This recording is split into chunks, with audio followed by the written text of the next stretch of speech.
Welcome to the Phoenix Network, where we profile local business owners to let you know who's got the products you need and the services you need and will deliver the experience that you want. We're back for our second appearance at VU Bistro in Fountain Hills. And once again, if you haven't been to this place, you need to come see it. It is definitely well named. And I am happy to once again have the honor of introducing the owner of VU Bistro, Heidi Hake. Heidi, welcome to the show again. Thank you. Well, you came out here between like 4th and 5th grade, right? Yes, correct. And that was because your mom got a job teaching? Teaching, yeah. Okay, what school did she teach at? We started in Florence, Arizona. Florence? Her first year teaching. In a public school, though? In a public school. Not in the other place? Visiting relatives, no. But yeah, that was really fun, interesting, big change from Wisconsin. Yeah, well, it is kind of a change from Wisconsin. And so how long did she teach there? 1 year. 1 year, and then? We moved up to Phoenix, and she got a job in the Peoria district. Oh, great. Well, Peoria wasn't much more urban at that point in time, than Florence was. That's true. That's true. That was still kind of out there. It was out there. Yeah. And so how long was she at the Peoria district? I think she retired after 30 plus years. Okay. Now, wow, 30 years. Teaching. She's only 49, so I don't know how that works. Hey, you know, I'm halfway through. I'm halfway through my 7th decade and still in my 20s. So go figure. You know, I'm having too much She's fun listening, here. so I just got to be careful. I'm having too much fun here, folks. I am not leaving my 20s. But so, were you a good kid or were you normal? I was wise. Ah. I don't know if I was good, but Acre? Ass? what was that? Wiseacre? Oh, yeah. Okay. Or just smart enough not to say it out loud. Yeah, just not enough. Yeah, see, I wish I had been. Some of those historical markers that I tell people about that I have come from, you know, my Irish heritage and not being smart enough to not say it. So, now, you mentioned before that you have been in the restaurant industry since you got out of high school. But there's got to be a history leading up to that. Tell us about your high school years, or what started you thinking about being in the restaurant business? That was an accident. That was, I actually went to school for aesthetics, and that's how I opened up the salon. So it was more intended to be a full-service salon spa here. It accidentally turned into a restaurant. Oh, okay. Because I thought you had mentioned that when you went to California, when you graduated high school, you were in the restaurant industry there too. Well, I've always been in the restaurant industry as extra side work type of a thing. Oh, okay. Worked in Tahoe and LA and Honolulu and San Francisco, and traveled and worked in the industry. I see you didn't tell us about Tahoe before. Lake Tahoe? Yeah. I was banned. Can't talk about it. Well, so much for me asking, well, how'd that happen? Well, tell us about Tahoe. Nope, can't do it. Fun. Apparently, you weren't always wise. Yeah. Yes, that's pretty cool. That's a story in itself. Yeah, that's another show. And we can probably have a lot more fun in our own heads with making what story is, instead of actually hearing it. Because after all, we'll just embellish the hell out of it, won't we? And thank God there was no cell phones back then. Yeah. No. So, what years were you in Honolulu?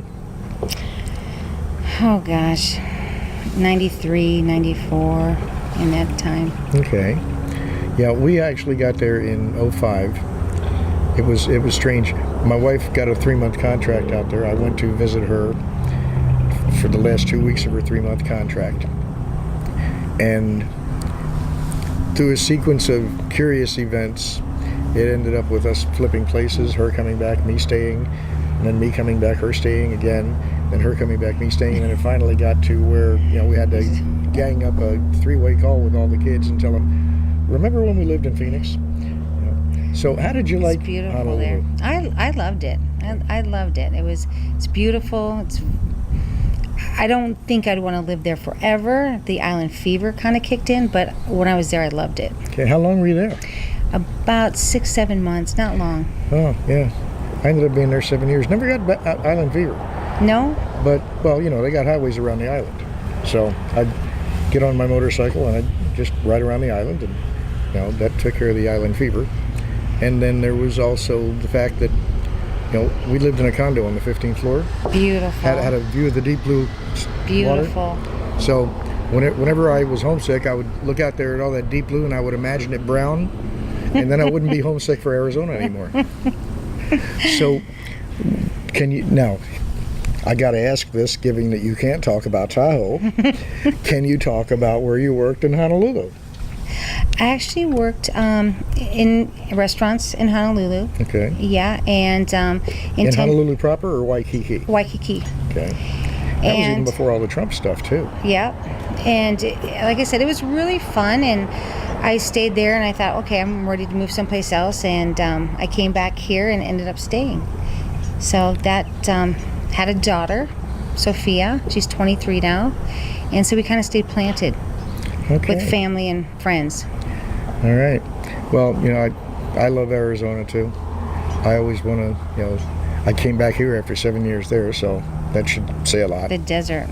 Of course, you know, 4 out of 5 kids and all the grandkids being here had a lot to do with that too. Mm-hmm. So we're going to talk more, you know, in a later segment, and you're going to talk more in a later segment with, you know, plans that you've got for the future and everything. Mm-hmm. But you had a garage sale here today, didn't you? We did. We did. This is for 3 days. This is a community service-oriented bar and restaurant, folks. Tell us about that.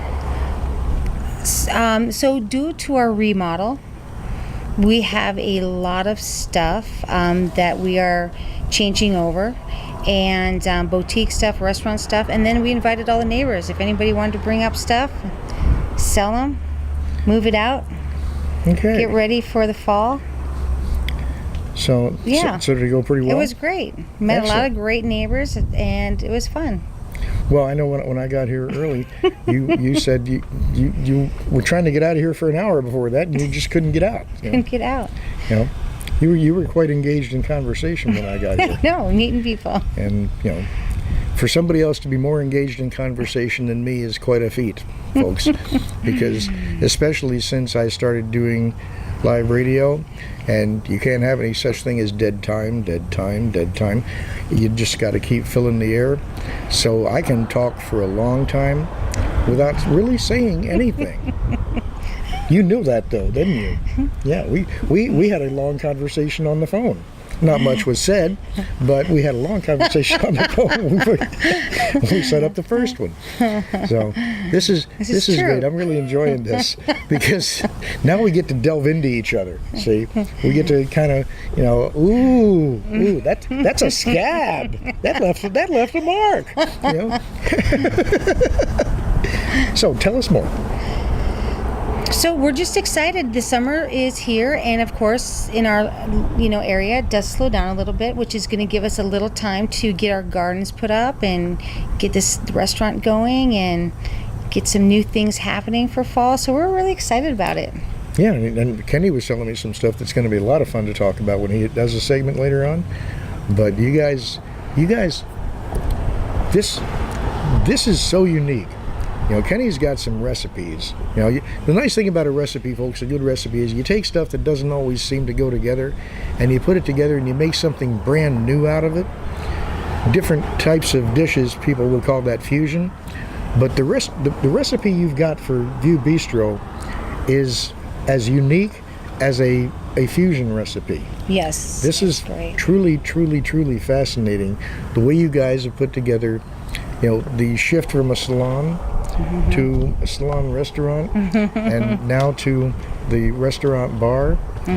The way you've kind of spiced this up as you've gone along is really kind of fascinating, and I think that you really got to come here, folks. You got to try this place out because this is a different Arizona experience. I will tell you that. I will tell you that beyond a shadow of a doubt. Okay? It's a sincerely marvelous marvelous experience, something that you don't expect, but you can't help but love. Heidi, thank you, darling. Okay. Thank you. We'll see you again in a little bit. All right.